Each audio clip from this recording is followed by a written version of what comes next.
Praise lord. ప్రభువైన యేసు నామములో అందరికీ వందనములు. ఈ దినము దేవుని వాక్యంలో నుంచి యెషయా గ్రంథం 45వ అధ్యాయము 22వ వచనం. భూదిగంత నివాసులారా, నా వైపు చూచి రక్షణ పొందుడు. దేవుడను నేనే, మరి ఏ దేవుడునూ లేడు. ప్రియులారా, దేవుడు ఒక చక్కని మాట సర్వలోకంలో ఉన్న జనములందరికీ ఒక మాట సెలవిస్తున్నాడు. ఏమనంటే, భూదిగంత నివాసులారా అంటున్నాడు. అంటే భూమి మీద ఉన్న జనమందరికీ ఈ మాట చెప్తున్నాడు. ప్రపంచంలో ఈనాడు దాదాపు 700 నుంచి 800 కోట్ల జనాభా.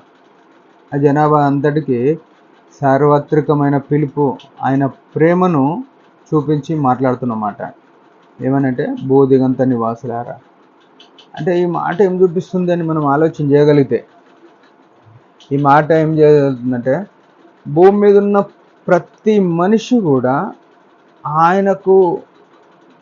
ఆయన యొక్క దృష్టిలో ప్రాముఖ్యమైన వ్యక్తిగా ఉన్నాడు. ప్రతి ఒక్కరు కూడా మనం ఇంతమందిలో మనల్ని ఎవరు లెక్క పెడుతున్నారు, ఎవరు గుర్తిస్తలేరు అని అనుకుంటుండొచ్చు. కానీ ఈ సర్వ సృష్టికర్త అనే దేవుడను నేనే అని చెప్పే ఈ దేవుడు, ఇంకొకరు కానే కాదు అని చెప్పిన ఈ దేవుడు ప్రతి ఒక్కరిని కూడా ఆయన దృష్టించి నిన్ను నన్ను పిలుస్తున్న దేవుడు. భూదిగంత నివాసులారా అని చెప్తున్నాడు. యెషయా గ్రంథం 43వ అధ్యాయంలో 3వ వచనంలో ఏంటంటే, పేరు పెట్టి నిన్ను పిలిచి ఉన్నాను అని చెప్తాడు. యాకోబు గురించి ఆ మాట మాట్లాడినాడు.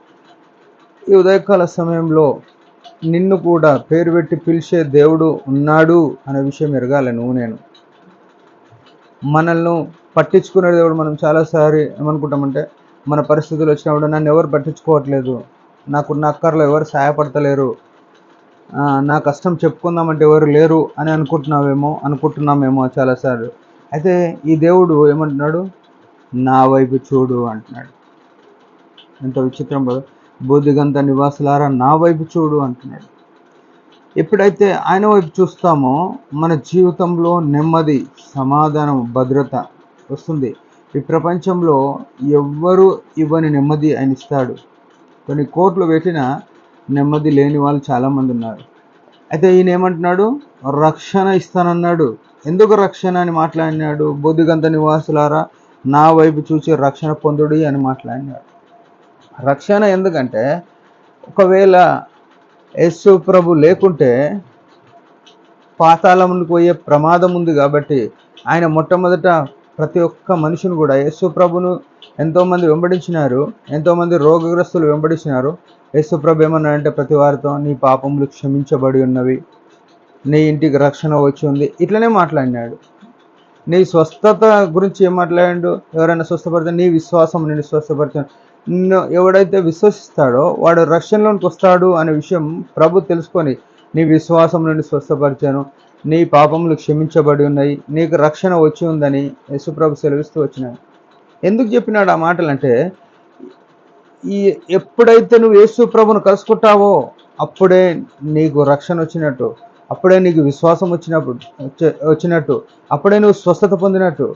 యేసు ప్రభు లేకుండా విశ్వాసము రాదు, రక్షణ రాదు, స్వస్థత జరగదు, పాపములు క్షమించబడవు అనే విషయం మనం ఎరగాలి.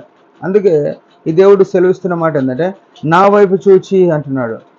ఎప్పుడైతే నువ్వు యేసు వైపు చూస్తావో అప్పుడు మాత్రమే నెమ్మది, ఈ గొప్ప రక్షణ పొందే ఆస్కారం ఉంది. ప్రభునందు సహోదరులారా, ఈ యొక్క గొప్ప విషయం మనం గుర్తుపెట్టుకొని, మనం లోకం వైపు చూడక మన దృష్టి ఆయన వైపు చూద్దాం. మన సమస్య ఎంతదాన్ని ఉండని, మన పాపం ఎంత గొప్పదాన్ని ఉండని, మనకు రక్షణ లేకుండా ఎంత నష్టపోయినామో, సమాధానం లేకుండా ఎంత నష్టపోయినామో, పాపములు క్షమించబడకుండా ఎంత అసమాధానంలో ఉన్నామో, యేసు దగ్గరికి వచ్చి చూడు. యేసు పాదాల చెంత కూర్చొని పాపినని బతిమలాడు. అప్పుడు ఆయన ఇచ్చే నెమ్మది, సమాధానము, ఆయన ఇచ్చే గొప్ప రక్షణ యొక్క ఆనందము అనుభవించేవాడు ఉంటారు. ఈ లోకంలో ఎవరు ఇవ్వలేరు, ఎవరు ఇవ్వని రక్షణ ఆయన నీకు ఇవ్వడానికి సిద్ధంగా ఉన్నాడు. నా వైపు చూడు అంటున్నాడు. ఆ దేవుని వైపు నేను ఉదయకాలం తిరిగి మన హృదయాలను తిప్పుకొని ఆయన మహిమ కొరకు జీవితం. దేవుడి మాట దీవించును గాక. చిన్న ప్రార్థన. పరమ తండ్రి యేసు ప్రభు నామములో వందనాలు. మేము కూడా నీ వైపు తిరిగి రక్షణ పొందినట్లు సహాయపడమని నెమ్మది పొందినట్లు కృపని మన యేసు ప్రభు నామములో ప్రార్థిస్తున్నాం తండ్రి. ఆమేన్. మీరందరి పరిచయం గురించి భారంగా ప్రార్థన చేయండి. Praise the lord.